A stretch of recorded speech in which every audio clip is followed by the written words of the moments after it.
בעוד דקות מספר ייכנס כאן למסעדה הזאת בלוס אנג'לס שנקראת גונדולה, אחד המתמודדים לנשיאות בשם נוט גינגריץ'. נוט הולך לשחרר הודעה לעיתונות, מה תהיה המדיניות שלו לקשרי חוץ ולמדינת ישראל?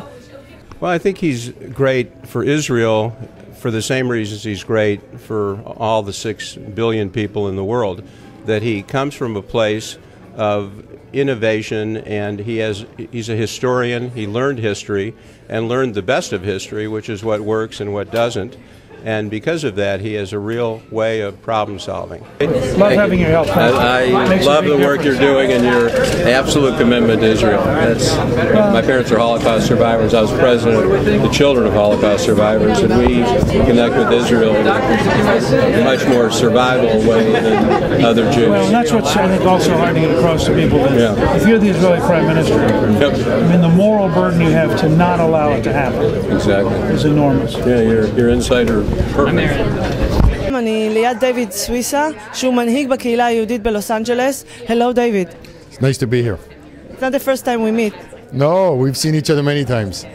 You're very active and you really care about politics and about the future of United States and the future of the people in Israel and how the leaders here affect the problems in Israel, right? Absolutely. And I think it's important to have leaders who speak the truth, and sometimes the truth is very painful to hear. And I think too often when it comes to Middle Eastern politics, the politicians and the diplomats have a habit of hiding the painful truth. And what I've found is that the candidates on the Republican side, like Newt and Romney and some of the others, they're really not afraid to speak the truth. And I think right now more than ever, it's very important to be realistic about what can be accomplished with the peace process. And if the answer is that we cannot accomplish very much right now and we have to be realistic, then that's the answer. No, I think I'm very concerned with the economy by this fall, because I think that there's a temporary blip, but there may not be much under it. Right. It's an honor and a pleasure to meet you. So thank you for everything. Newt Gingrich believes and says all the right things. I truly believe that Newt is the only candidate of the 4 remaining Republicans who can beat Obama. Please join me in welcoming the next President of the United States, Newt Gingrich.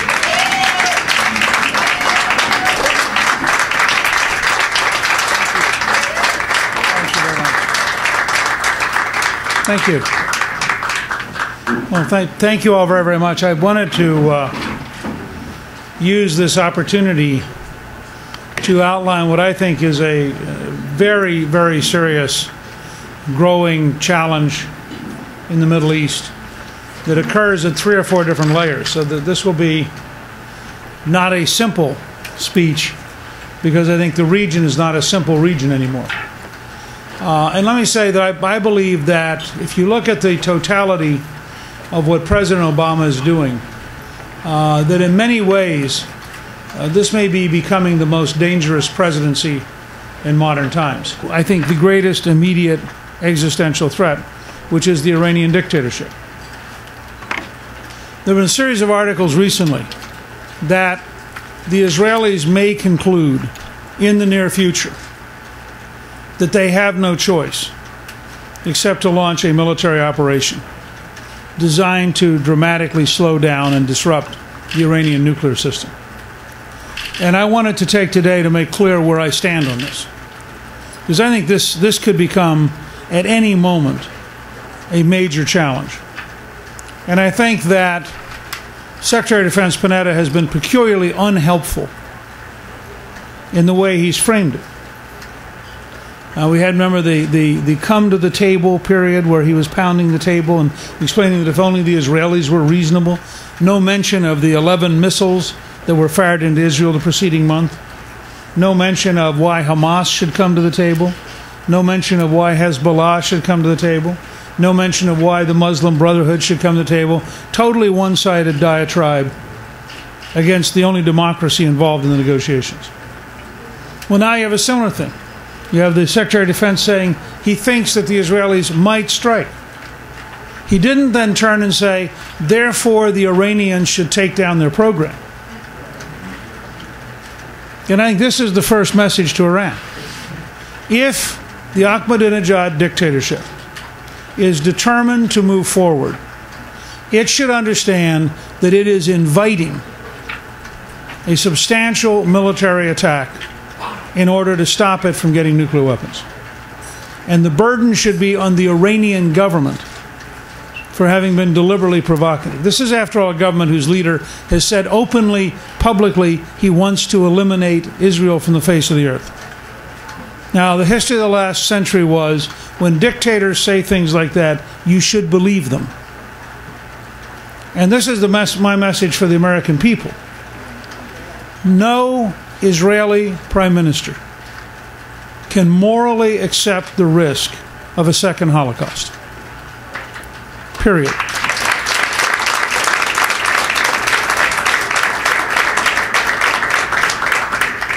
Three nuclear weapons in the right place in Israel is literally, in a matter of seconds, a second Holocaust. I mean, just look at the numbers, look at how dense the population is, and understand the level of disaster we're describing. No Israeli prime minister could enforce their oath of office if they ran that risk. And so I would say unequivocally, if the Israelis reach a point where they conclude that their very survival is at stake, the United States should be supportive. We should provide them whatever intelligence they need.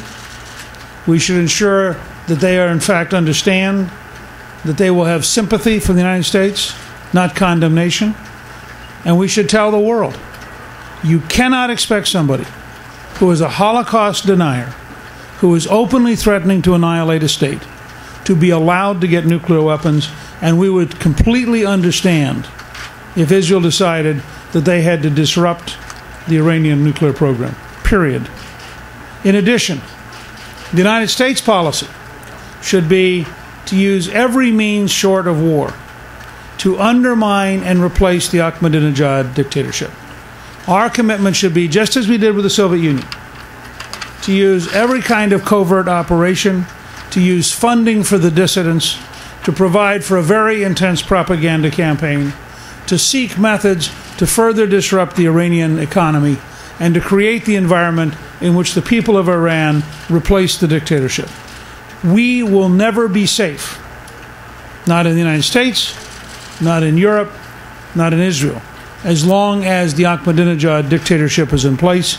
And frankly, even a military strike only slows down the process as long as the same dictatorship is there.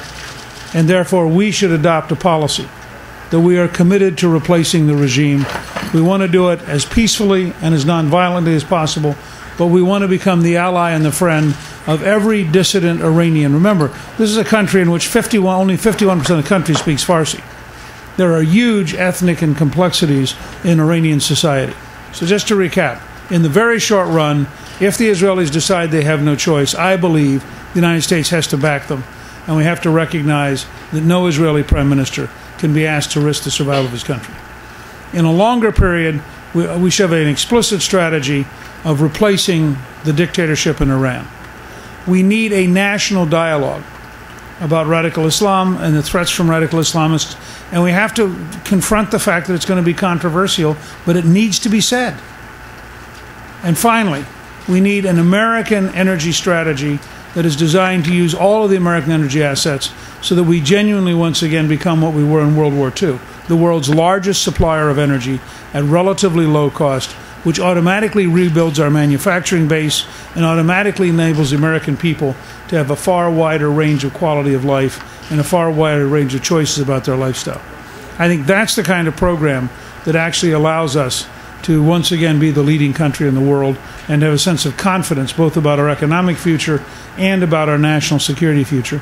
And I appreciate you allowing me to outline these kind of ideas, and I look forward to getting to meet each one of you personally. Thank you all very, very much.